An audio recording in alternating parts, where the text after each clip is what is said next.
Good morning, children. This is English for class 8. Revision is going on. So, let's have a look at the lesson Bepin Chaudhary's Lapse of Memory. Let's begin, children. Introduction. It is a humorous story in which the main character is made to believe himself sick. Who's the main character, children, here? You remember? Yes, Betweenbabu is the main character. Perforce, he thinks that he has a lapse of memory. In truth, there is nothing wrong with him. Okay, so what happens? Bepin meets Ghosh, Parimal Ghosh. Now, Bepin Chaudhary was a regular visitor at Kali Charan's bookshop. He loved reading books. In a week, he used to read approximately 4 to 5 books. And where was this shop located? In New Market. It is in Kolkata, children.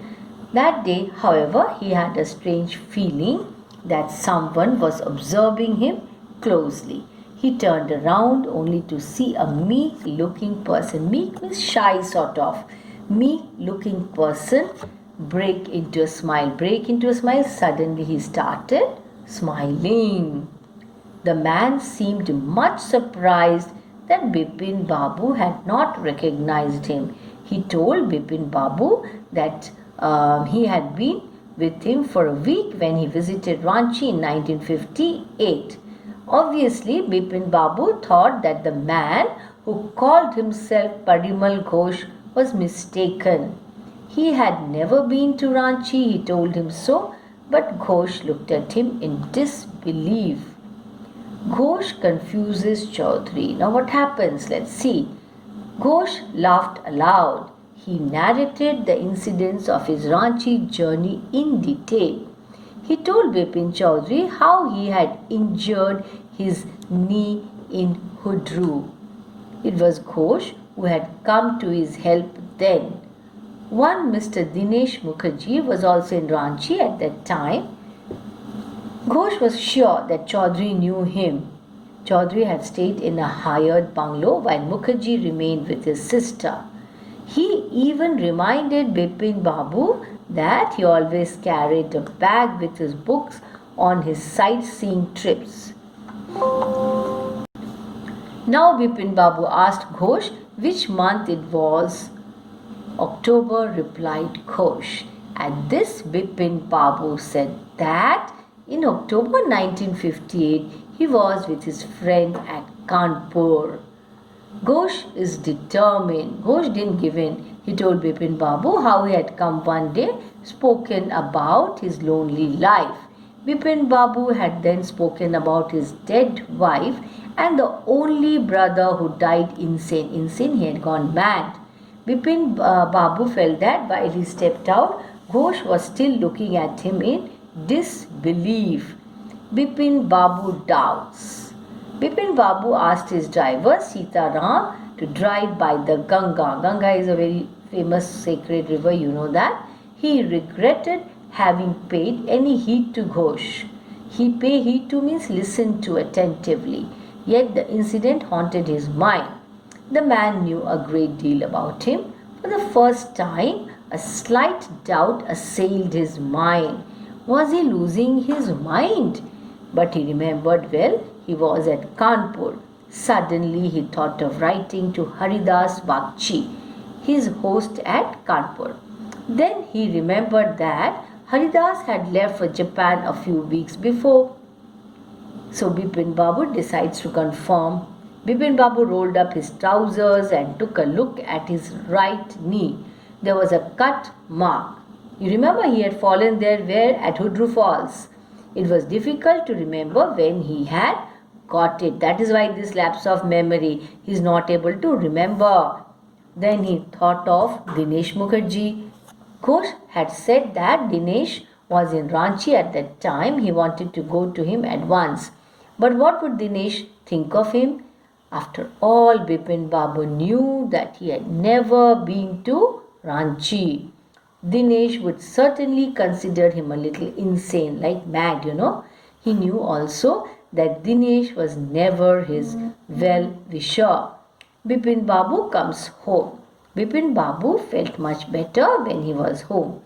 After dinner, he lost himself in a new office. The incident came back to him. Just before lunch, Bipin Babu decided to ring up Dinesh. To his surprise, Dinesh confirmed what Ghosh had said. Bipin Babu is sick. Bipin Babu slammed the receiver down. He had lost his appetite, means he is not feeling hungry. He did not take his lunch. Mr. Mukherjee had only added to his worries. Now, look here, the third part. Chunilal confirms his fears. Bipin Babu had been in that form for 25 years. Long time, isn't it? For the first time, he was feeling sick. He could not continue working. His head was in a whirl. Chakarana, you tell in Hindi. That is what whirl means here. He came home. It was only 2:30. At 7:30, there was a visitor named Chuni Babu. Bipin Babu knew why Chunilal had come. They were at school together. Now Chunilal was having a rough time. He wanted Bipin Babu to help about a job. Bipin Babu knew he could not do anything and told him so. Yet Chunilal kept pressing, means forcing him. So at first he sent word that he could not meet Chunilal for a few weeks. Then remembering something, he hurried down to see him. He asked Chunilal if he remembered his going to Ranchi in 1958. Of course Chunilal did. He looked at Bipin Babu's face with concern. How could a man so sharp a memory forget it? Chunilal had himself been at the railway station to see him off. He expressed great concern about Bipin Babu's health. Bipin Babu said that it must be the hard work. That is why he is not able to remember things. He told Chunilal that he could consult a specialist. Okay, now the specialist. Bipin Babu went to Dr. Paresh Chandra and put his problem before him. The doctor was puzzled. He told him that his was an unusual case. He remembered everything except his trip to Ranchi. Yet he was somehow convinced of having been there, so the doctor suggested that he should go to Ranchi now. The sight of the place might remind him of the trip. Bipin Babu at Ranchi. So now he goes to that place Ranchi where he visited earlier in 1958. So acting upon his doctor's advice, Bipin Babu went to Ranchi.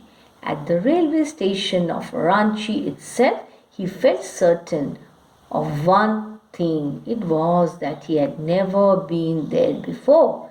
He went round the city and had the same feeling. He decided to try a trip to Hudru also. So he went there at 5 o'clock the same afternoon. Two Gujarati gentlemen found him. He was lying unconscious beside a boulder. A huge rock or a stone is called a boulder in Hudru. On regaining consciousness, his first words were, "I am finished. There is no hope left." Okay, Bipin Babu is cured. He suffered from what? Lapse of memory. He could not remember anything, but now he is cured with the help of that Dr. Paresh Chandra. Okay, next morning he was back in Calcutta. He was shattered man. He wondered if he was going to end up in an asylum, Pagalkhana, where the mad people are put. He rang up Dr. Chandra and asked him to come over. The day he went to bed with an ice bag clamped on his head. Then he received an envelope. He went through the letter at once. It was from Chunilal. In his letter, Chunilal had first expressed his bitterness for getting no help from Bipin Babu. Then he frankly told Bipin Babu that his memory was all right.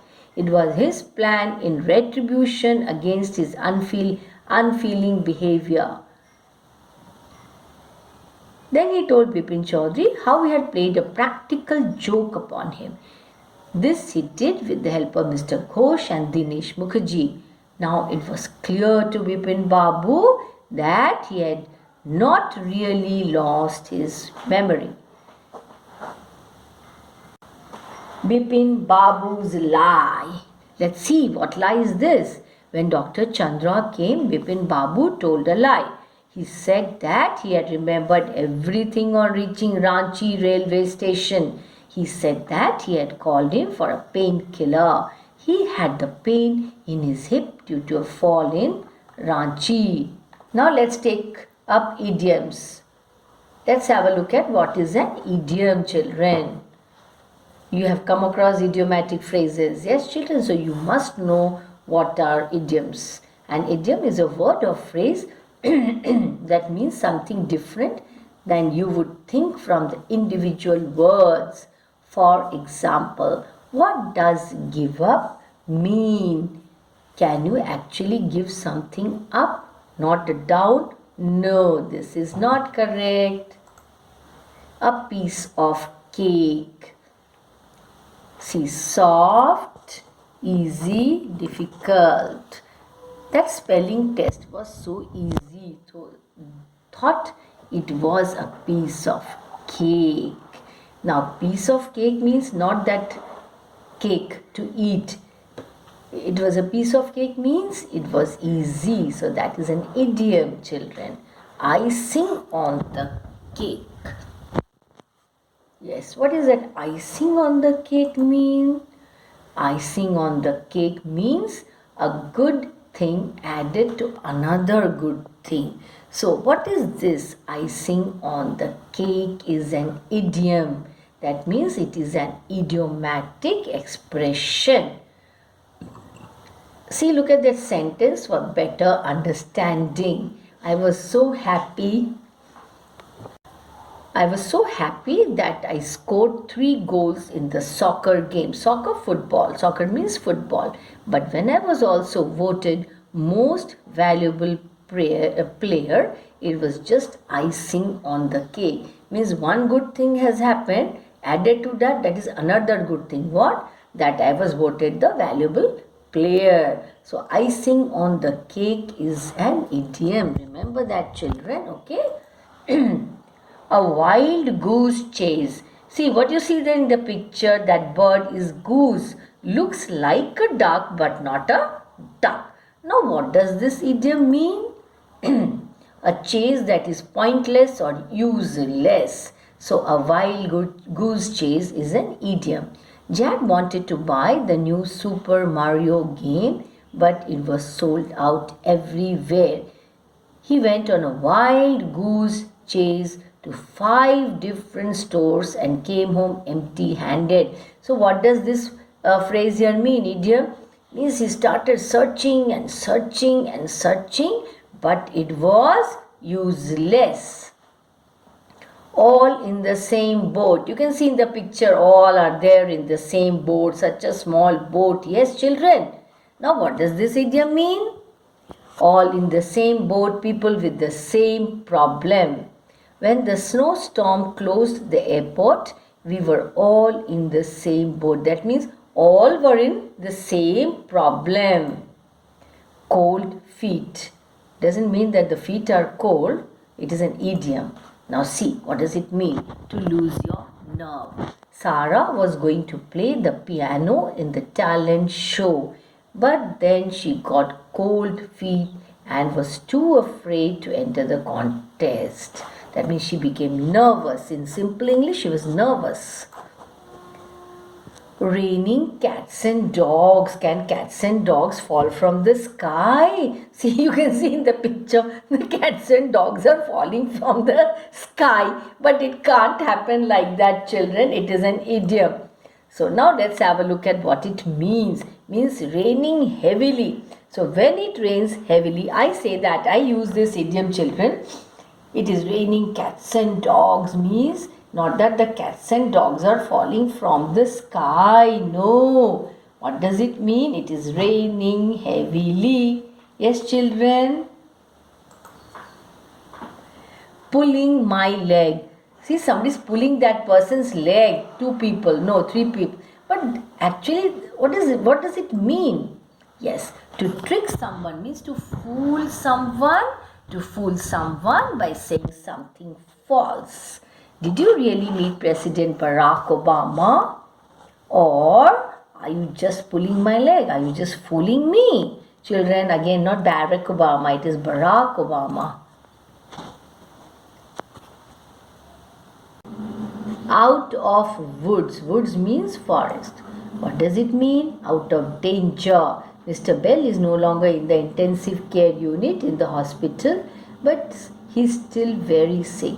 He's not out of the woods yet, means he's not out of danger. Pick your brains. Can you pick your brains? Nobody can. So what does it mean? It is an idiom. What does it mean? Get advice from an expert.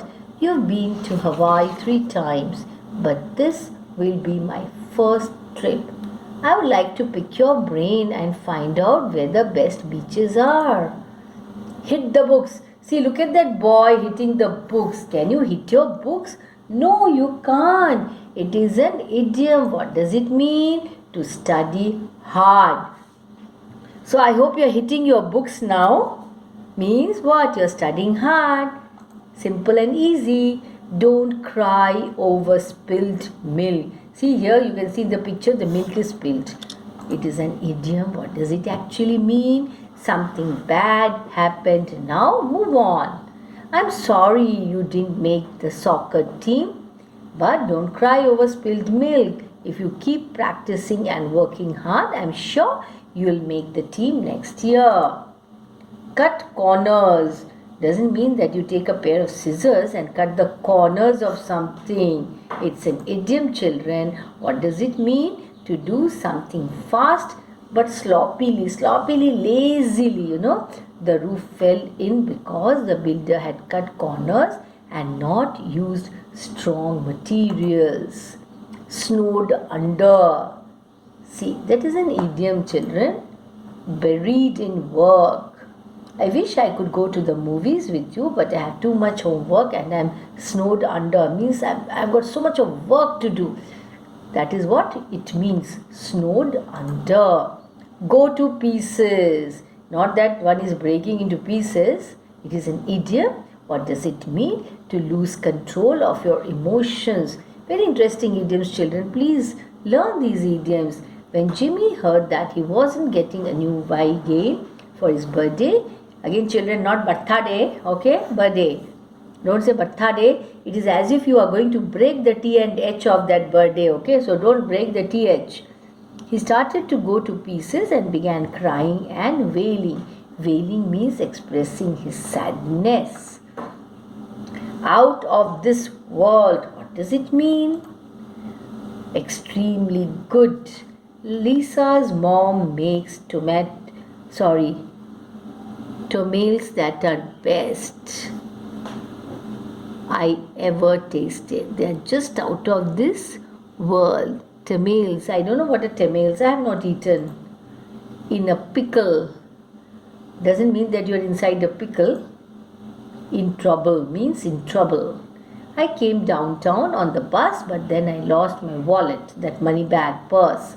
I don't have money to buy a ticket back, and now I'm in a pickle. Means I'm in a problem, trouble. Couch potato. See, look at that couch potato. A lazy person who watches too much TV. I hope you are not a couch potato, children. Night owl. Look at that owl. Owl always comes out at night only. A person who stays up late. Isabel never goes to bed before midnight. She's a real night owl. So how many of you are night owls? Off the top of your head. It is an idiom. What does it mean? To say something without thinking about it first. I know you haven't studied this yet, but just off the top of your head, what do you think were the causes of World War II? Time on your hands. The time cannot come on our hands. What does it mean actually? Since you have so much time on your hands and are not busy, why don't you learn to play the piano? Wrapped up. See, the baby is all wrapped up. What does it mean? Busy and involved with. That is the meaning of wrapped up. Rosa loves riding horses and taking care of them. She's so wrapped up in the horses that she never comes to play at my house anymore. On the ball. The baby is on the ball. What does it mean? Quick to understand. Marta is really on the ball. She always does her homework, comes prepared to class and pays close attention to the teacher. Okay, children, so these were idioms, very interesting. You must learn so that you can use it here and there wherever required. Yes, children, very interesting. So please go through the idioms and all that I have taught in this session. Write down in your English notebooks and go through again and again for better understanding. That's all, children. Thank you.